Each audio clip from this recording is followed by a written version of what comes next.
하나님 말씀 시편 19편입니다.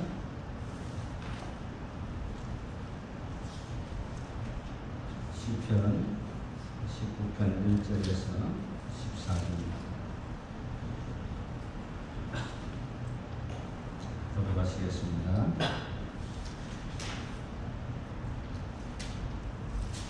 하늘이 하나님의 영광을 선포하고 궁창이 그의 손으로 하신 일을 나타내는도다.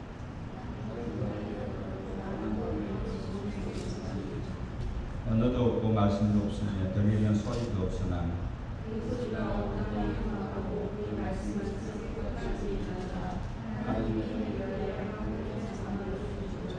해는 그의 신방에서 나오는 신랑과 같고 그의 길을 달리기 기뻐하는 장사 같아서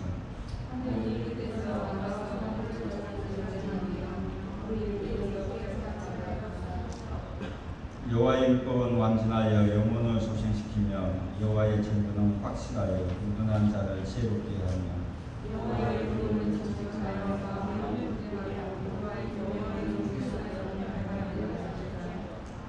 여호와를 경외하는 도는 정결하여 영혼까지 이루고 여호와의 법도 진실하여 다하오니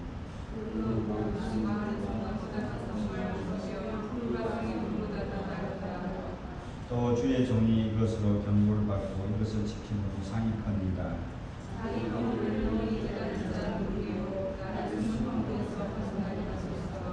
또 주의 종에게 고요로 죄를 지침하게 하사 그 죄가 나를 주장하지 못하게 하소서. 그리하면 내가 정직하여 큰 죄가에서 벗어나리나이다.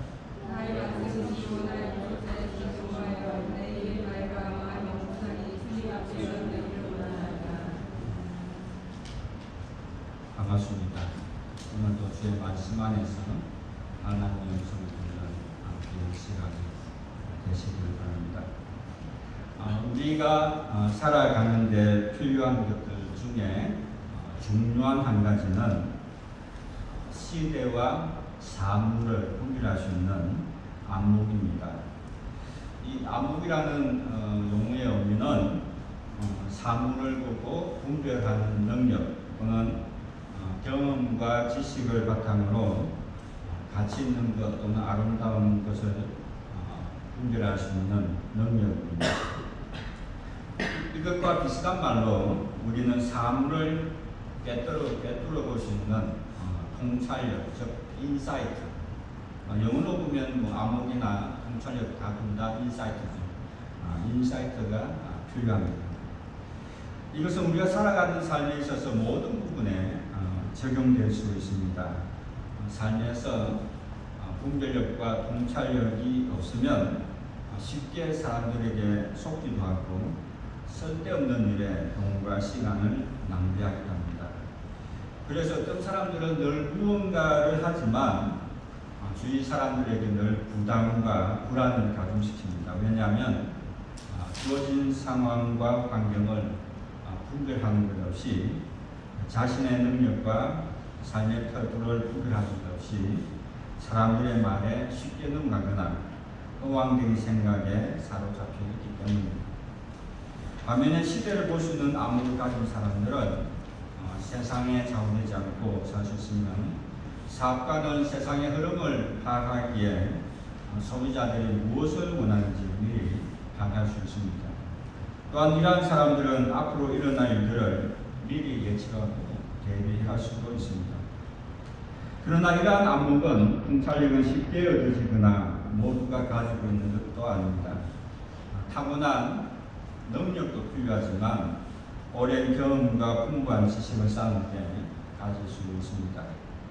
마찬가지로 그리스도인들에게는 세상 사람들이 가질 수 없는 영적인 안목이 있습니다. 스피리추얼 인사이트, 영적인 안목이 있습니다. 이것은 예수 그리스도를 믿음으로 성령의 역사를 통해서 시작됩니다. 그러므로 이것은 세상의 어떤 경험이나 지식을 통해서 가질 수 있는 것 아닙니다. 그러나 우리가 예수 그리스도를 믿음으로 영적인 생명을 얻은 후에 영의 눈이 떠인 후에 우리는 기도와 말씀을 통해서 우리의 영적인 안목을 개발시킬 수가 있습니다.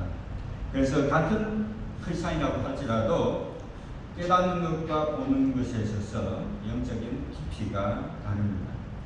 그래서 영적인 깊이가 있는 사람들이 성경을 통해서 깨달은 글을 보면 너무나 깊은 영적인 도전을 주게 됩니다. 예를 든다면 제가 여러분들에게 책을 추천하고 싶은 한 책이 있는데 E.M. 바운즈의 기도라는 책이 있습니다. 아주 깊은 영적인 책입니다. 기도에 관해서 보여주는 깊은 영적인 통찰력을 주는 책이라고 할 수 있습니다. 오늘 우리가 읽은 시편 19편도 자연과 말씀을 통해서 영적인 안목을 가진 사람의 고백이라고 할 수 있습니다. 오늘 하나님은 우리에게 이 시편 기자를 통해서 어떤 영적인 안목을 주고 있을까요? 이 말씀을 통해서 우리가 하나님을 더 깊이 알아가고 영적 안목이 더 깊어지기를 축복합니다.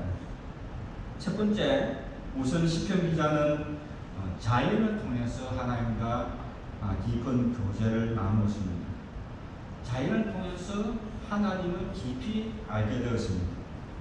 사람들은 어떤 안목을 가지느냐에 따라서 사물을 보는 눈이 다릅니다. 모든 땅과 자연을 돈으로 생각하는 사람은 땅의 가치를 돈으로 환산할 것입니다. 그러나 자연을 있는 그대로 즐기는 사람들은 자연의 아름다움을 보고 느끼고 시를 짓고 노래할 것입니다. 전에도 제가 말했지만 저는 중국에 한 번도 가보지 못했습니다. 그러나 텔레비전의 테마 기행과 같은 프로그램을 통해서 중국의 산들과 절벽들이 너무나 아름다운 것이 많다는 것을 봤습니다. 너무나 웅장하고 크고 기이한 그런 것들을 보게 됩니다. 누구나 그런 것들을 보면 그것이 과연 정말 이 자연들이 어떻게 생겼는지 기이하게 느끼게 될 것입니다. 그러나 그리스도인으로서 우리가 보는 자연은 자연의 아름다움을 넘어서서 영적인 안목을 가집니다. 성경에서 말하는 자연은 우리에게 두 가지 안목을 줍니다. 하나는 자연을 통해서 하나님의 능력과 영광을 볼 수 있습니다. 다른 하나는 자연의 징조를 통해서 하나님의 섭리와 역사, 시대의 흐름 또는 심판을 보게 됩니다. 그러므로 우리는 동일한 자연을 보지만 동일한 환경을 보지만 우리가 어떤 안목을 가지고 있느냐에 따라서 어떤 통찰력을 가지고 있느냐에 따라서 깨닫는 것도 다르다는 것입니다. 오늘 시편 기자는 1절에서 하늘과 관련하여 깨달음을 말합니다. 특별히 시편 기자는 하늘이 아니라 오늘 우리 한글 성경은 하늘이라고 말하지만 영어로 보면 하늘들 heavens라고 이야기합니다. 또한 궁창도 skies라고 해요. S가 복수로 복수로 이야기하고 있습니다. 바울도 고린도전서 12장 2절을 보면 하늘 말고 또 다른 하늘을 말하고 있습니다. 12장 1을 보면 셋째 하늘에 바울이 끌려간 경험을 이야기하고 있습니다. 그러니까 하늘이 우리가 보는 하늘이 아니라 하늘에도 차원이 다른 하늘이 있다는 것을 말해주고 있습니다. 하늘과 궁창은 비슷한 말이지만 우리가 보는 하늘 말고 또 다른 하늘이 있습니다. 시편 기자는 특별히 자연 가운데 하늘을 보면서 깨달은 그 세 가지를 우리에게 말씀해 줍니다. 우선 이 시편 기자는 하늘 보고 1절에 이렇게 말합니다. 하늘이 하나님의 영광을 선포하고 궁창이 그의 손으로 하신 일을 나타내는도다. 시편 기자가 하늘 보고 깨달은 것이 무엇입니까? 그것은 하늘이 우리가 볼 때는 하늘은 아무 감정도 없고 그냥 물질적인 그것이 하늘인데 그런데 이 하늘을 보고 깨달은 것이 뭐냐면 이 하늘이 하나님을 어떻게 인식하고 있는지를 말해준다는 거죠. 우리가 볼 때 하늘은 그냥 하늘이에요. 그런데 이 영적인 안목을 보는 시편 기자는 하늘이 하나님을 어떻게 인식하고 있는지를 말해줍니다. 우리가 본 자연 하늘은요 아무 의미 없이 죽은 하늘이 아니라는 것입니다. 즉 하늘도 자신의 역할이 있습니다. 하늘이 하는 일이 무엇입니까? 하늘이 하나님의 영광을 선포한다는 것입니다. 이 하늘이 이렇게 만들어진 하늘이 하나님께서 이 우주 창조 통해서 만들어진 하늘 통해서 하나님의 영광을 드러낸다는 거죠. 그것이 하늘의 역할이라는 것입니다.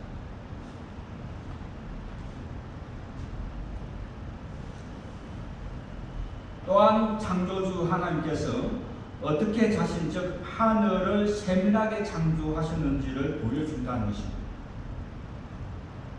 사실 우리가 하늘을 볼 때에 우리는 상상할 수 없을 만큼 광대하고 넓고 푸른 하늘을 볼 때 그런 하늘을 창조하신 하나님의 능력과 영광과 위대하심을 깨닫게 된다는 것입니다. 아무 생각 없이 보면 그냥 푸른 하늘입니다. 그러나 이 무한한 우주의 하늘을 볼 때에 그 하나님의 성품을 볼 때에 하나님의 능력을 보게 되고 하나님의 영광의 위대하심을 깨닫게 된다는 것입니다. 물론 이것은 영적 안목이 있을 때 자연이 보여주는 것을 깨달을 수 있습니다. 어떻게 우리는 이 하늘이 아주 우연히 생겼다라고 말할 수 있을까요? 전 우주의 강대함과 자연스러운 운행의 섭리가 그냥 이루어졌다라고 우리는 말할 수 있습니까?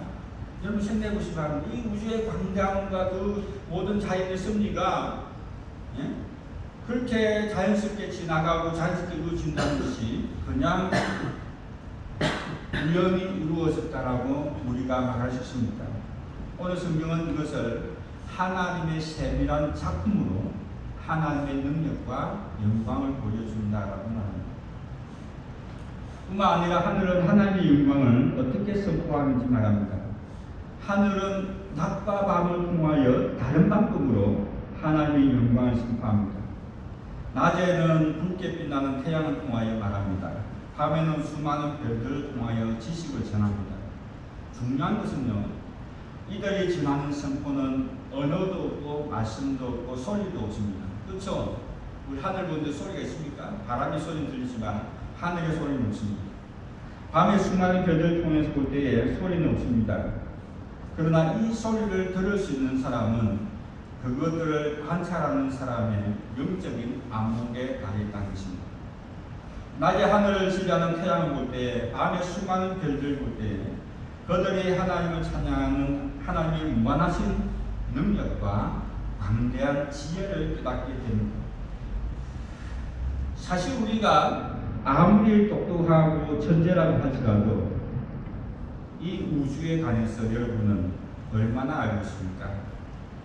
실제로 우리는 태양이 언제 어떻게 존재했고 이 우주에 별이 얼마나 있는지 조차도 정확하게 모릅니다. 여러분, 이 우주에 별이 몇 개 있습니까? 네? 지금처럼 과학 문명이 발달한 이 시대에조차도 지금 우주에 별이 몇 개 있는지 정확하게 알 수 없어요. 그죠? 네? 우리가 간단히 이야기하면 우리가 속한 은하계면도 몇 개가 되죠? 보통 뭐 10억 개 정도 된다죠?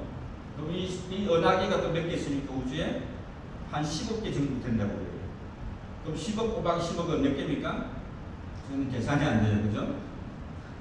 그만큼 상상할 수 없는 조차, 정말 함성할 수 없는 그런 그 수많은 그 별들과 정말 우리가 진짜 헤아릴 수 없는 그런 별들이 이 우주에 있다는 거죠.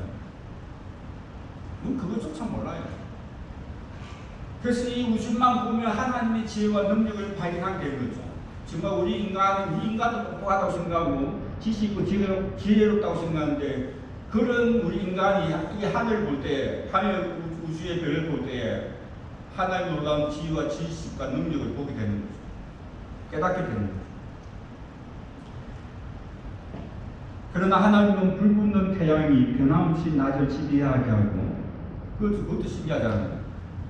변함없이 태양이 불붙게 만들어서 우리의 삶을 살아갈 수 있도록 낮을 지배하기 위해서 빛을 보여주고 열을 보내주어서 우리가 살 수 있도록 만들고 수많은 별들의 존재를 하늘에 두신 것은 이 우주 공간에 이 무거운 별들이 떠가 있다는 자체도 기적이 아니에요. 그죠? 우리 어떻게 이해할 수 있어요, 그게? 그런 존재를 하늘에 두신 것은 전지하고 전능하신 분 아니면 불가능하다는 거죠. 어떻게 가능하겠어요? 사실은 우리는 우리 지구 안에 조차도 다 잘 몰라요. 그죠? 바다 밑에 10년에 무엇이 존재하고 어떻게 사는지 우리는 다 모릅니다. 비록 그들이 소리는 내지 않아도 그들을 보는 것만으로도 우리는 그들의 존재를 통해서 하나님의 질서와 섭리 속에서 존재하고 능력과 영광을 찬양하는 것을 볼 수 있다는 것입니다. 이것이 우리가 하나님께서 창조하신 것을 볼 때 깨닫는 영적인 안목이라는 것입니다. 셋째 시편 기자는 특별히 태양을 시적으로 표현합니다.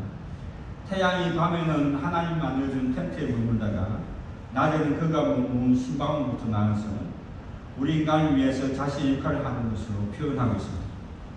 이것은 태양이 아침에 떠서 저녁에 지는 것을 표현한 것입니다. 뿐만 아니라 이 땅에 열을 제공함으로 그 열을 통하여 생명이 자라나고 풍성하게 할 뿐만 아니라 때로는 인간을 향한 징계로 사용될 수도 있습니다. 작년에 우리는 그 태양이 열기에 의해서 이 호주에 산불이 엄청나게 났죠.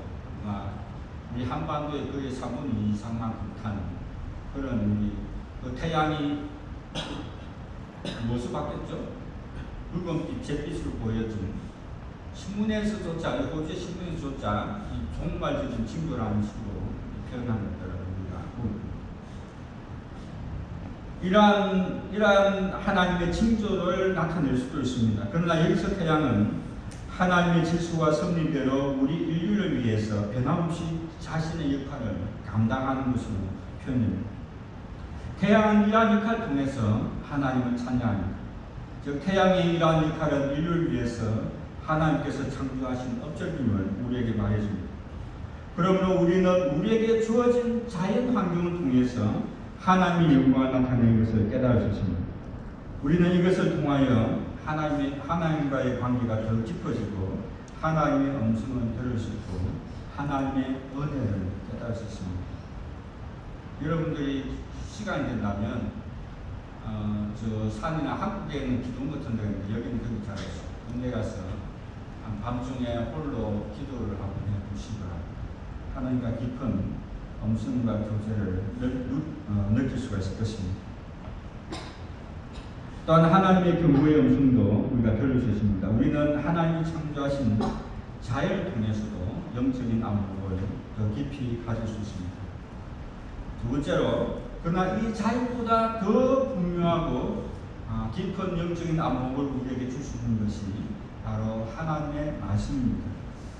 오늘날 세상은 생각하고 깨닫는 것보다 감각적이고 자극적이고 물질적이고 시각적인 것을 좋아합니다. 여러분들은 우리가 이렇게 평범하게 살고 있지만, 그죠? 지금 20년대 평범하게 살고 있지만, 여러분들 역사를 공부해 보면요, 그 시대의 사상적 흐름들이 존재합니다. 과거의 뭐 실용주의, 계몽주의, 뭐 그런 사상들이 계속 흘러와서 지배를 하고 있다는 겁니다. 지금은 뭐죠? 지금은 다문화주의, 콜로니즘이라는 게 한국말 잘못해서 하여튼 그런 것들이 지배해서 인간 중심으로 모든 것은 똑같다, 인적으로 그런 사상의 흐름들이 세계를 지배하고 있습니다. 특히 오늘날 시대는 어떤 사상적 철학보다도 보고 느낀 그대로 내가 만족하면 되는 그런 사상으로 흘러가고 있습니다. 그래서 오늘날은 세상은요, 생각하고 깨닫는 것보다는 감각적이고 자극적이고 물질적이고 시각적인 것을 더 좋아합니다. 그래서 성경을 읽고 묵상하는 것은 시대에 뒤떨어지고 고리타분한 것으로 생각합니다. 그러나 하나님의 말씀은 하나님의 뜻을 더 명확하게 깨달을 수 있을 뿐 아니라 우리에게 영적 삶을 위한 기초와 지식과 지혜, 삶의 방향과 목적, 영적 총명함을 줄 수 있습니다. 오늘 시편 기자는 7절에서 10절에서 여러분 잘 보시기 바랍니다. 굉장히 중요한 성경에 관한, 하나님의 말씀에 관한 다양한 방식으로 표현하고 있습니다. 우선 7절에서 하나님의 말씀의 능력과 목적을 보여줍니다. 하나님은 전지전능하신 완전하신 분이기 때문에 따라서 하나님의 말씀도 완전합니다. 그래서 우리의 하나님의 말씀은 우리의 삶의 기준이 됩니다. 중요한 것은 하나님의 말씀을 우리에게 주신 것은 우리의 영적인 생명을 살리기 위해서입니다. 죄로 인하여 변질된 우리를 새롭게 하고 살리는 길은 오직 하나님의 말씀밖에 없습니다. 둘째는 우리를 향한 하나님의 말씀의 역할을 보여줍니다. 하나님의 법규는 분명합니다. 즉 우리가 어떻게 살아야 할지, 어떤 길로 가야 할지 명확하게 제시합니다. 그래서 하나님의 말씀을 깨닫게 되면 우리는 영적인 안목을 얻어서 지혜롭게 됩니다. 즉 우리가 하나님이 원하시는 삶이 무엇인지 깨닫게 되고 어떻게 인생을 살아야 할지를 압니다. 셋째, 하나님의 교훈은 정직하여 마음을 기쁘게 합니다. 하나님은 창조주로서 이 우주 만물을 창조하셨고 만물의 이치를 알기 때문에 하나님의 말씀이 우리의 삶의 정확한 본질이며 가치 기준입니다. 성경이 우리의 삶의 본질이에요. 우리의 삶의 가치 기준입니다. 세상처럼 속이거나 거짓된 것으로 채워져 있지 않습니다. 그래서 우리는 하나님의 말씀을 깨달으면 우리는 참된 기쁨과 안식을 누릴 수 있습니다. 넷째, 하나님의 말씀의 계명은 순수한 진리이기 때문에 죄악과 어둠 때문에 보지 못한 것들을 보게 하고 영적 눈이 열리게 해줍니다. 다시 한번 이야기합니다. 하나님의 말씀의 계명은 순수한 진리이기 때문에 우리의 죄악과 어둠 때문에 보지 못했던 것들을 보게 하고 영적 눈이 열리게 해준다는 것입니다. 이 깨달음이 있기 때문에 우리는 더 깊이 하나님을 알아갈 수 있을 뿐만 아니라 삶의 가치를 찾을 수 있습니다. 그렇지 않으면 사탄이 좋아하는 수단인 물질과 정욕에 지배되어 살아갈 수밖에 없습니다. 다섯째, 하나님을 믿고 말씀을 따르면 순수하게 하나님을 경외하게 되고 이러한 삶이 우리의 삶을 영원토록 가치 있게 존속시켜 준다는 것입니다. 굉장히 중요한 말씀이죠. 우리가 진심으로 하나님을 경외하는 삶이 우리의 삶의 가치를 유지시켜 주는 거예요. 돈이 우리의 삶의 가치를 유지시켜 주는 게 아닙니다. 세상이 우리의 삶의 가치를 유지시켜 주는 것이 아니라는 것입니다. 하나님을 경외하지 않는 인생은 여러분 전도서에서 눈을 이야기하는 것처럼 헛되고 헛되다는 거죠. 마지막에 종국의 결론이 하나님을 경외하라는 결론이었어요. 하나님을 경외하지 않는 인생은 가치가 없는 삶이고 더 이상 삶에 의미가 없는 삶이라는 것입니다. 다른 말 한다면 우리가 하나님과 함께 가실 때에 우리의 자신의 삶의 가치가 나타난다. 마지막으로 하나님의 말씀은 어렵고 신신합니다. 하나님의 말씀이 삶의 기준이기 때문에 우리는 하나님의 말씀을 사모하게 되고 영적 안목을 깨달을 때 그 말씀이 얼마나 좋은지 깨닫게 되는 것입니다. 사실 이것은요 처음입니다. 여러분들이 정말 하나님의 말씀을 사모하고 말씀을 읽을 때 그 말씀을 통해서 나에게 들어오는 인풋하는 그 인사이트 그 나에게 주는 하나님의 놀라운 은혜와 역사와 경험들을 해보셔야만이 이 하나님의 말씀이 살아있고 능력있고 그 좌우로 나신 것처럼 얘기하여 영혼과 영혼과 간질과 골수 쪼갠다는 그 말씀의 깊이와 능력을 우리가 실제로 체험할 수 있다는 거죠. 하나님께 위대할 때 쓰임받은 사람들은 하나님의 말씀을 통해서 자신을 발견하게 되고 변화된 삶을 살았던 사람들입니다.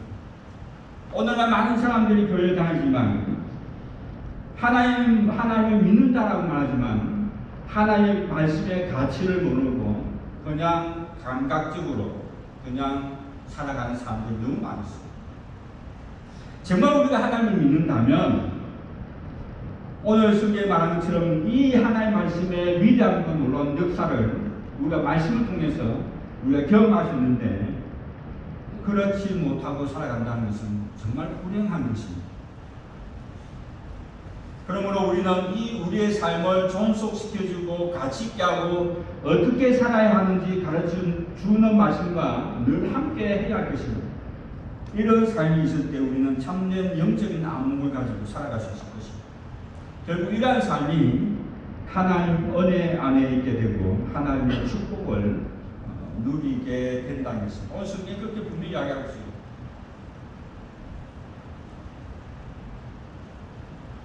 그 11절 보시기 바랍니다. 뭐라고 이야기합니까? 또 주의 종이 이것으로 경고를 받고 이것을 지킴으로 상이 크다. 분명히 말씀하고 있습니다.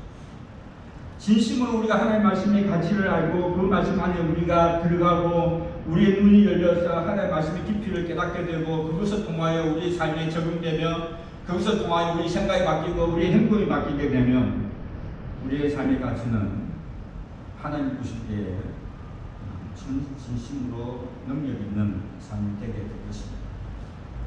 마지막으로 하나님 말씀을 통하여 영적인 안목을 가진 사람들에게 필수적으로 나타나는 현상은 늘 하나님 앞에 자신의 모습을 발견한다는 것입니다.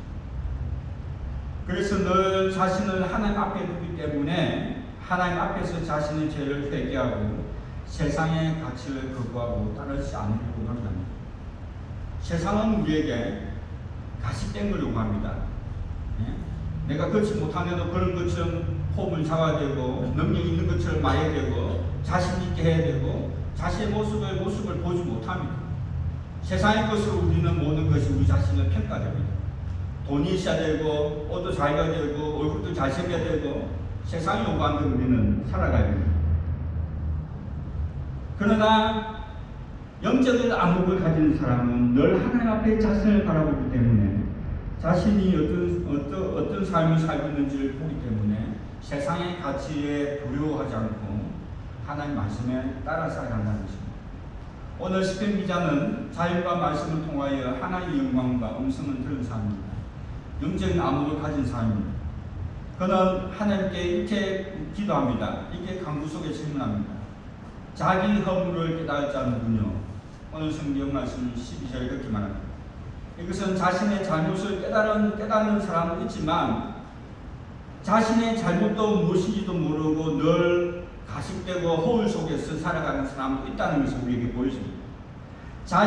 결국 자신의 허물을 깨달을 수 있는 사람은 자신의 본 모습을 볼 수 있는 사람은 하나님 앞에서 자신을 보고 하나님을 경외하고 말씀에 따라서 살아가려고 하는 사람들입니다. 다른 말로 한다면 영적인 안목을 가진 사람입니다. 그래서 그 질문에 시편 기자는 스스로 대답합니다. 이렇게 고백합니다. 나를 숨은 허물에서 벗어나게 하소서. 또 주의 종에게 고의로 죄를 짓지 말게 하사 그 죄가 나를 주장하지 못하게 하소서. 즉 자신의 숨은 모든 죄뿐만 아니라 완고한 죄가 자신을 지배하지 않게 해달라고 그는 고백하고 있습니다. 우리가 양식이 있다면 우리 인간은 아무리 부인해도 우리 자신이 죄라는 것을 압니다. 사실 우리는 누구든지 하나님 은혜가 없다면 구원받을 수 없는 죄입니다. 저는 제가 앞에도 이야기했지만 60평생 살면서 가장 느끼는 건 바로 이겁니다. 우리는 참 죄인이구나. 하나님 은혜가 없으면 우리는 살 수 없는 죄인이구나. 이건 누구나 다 똑같아요. 그러므로 우리가 하나님 앞에 회개하고 늘 자신을 돌아볼 수 있도록 영적 안목을 가진 것은 너무나 중요합니다. 왜냐하면 그것이 우리의 삶의 방향을 결정하기 때문에 우리가 어디로 가야 될지 어떻게 가야 될지 굉장히 중요합니다. 지금 이제 2020년 이제 마지막 한 달 남았는데 2021년을 어떻게 살아야 할지 우리는 몰라요. 무슨 일이 일어날지 우리는 몰라요. 그러나 우리가 영적인 안목을 갖고 있다면 우리가 하나님 앞에서 우리 자신을 바라보고 하나님께 기도하면 하나님께서 2021년에도 우리가 가야 할 길을 보여주신다고 저는 믿습니다.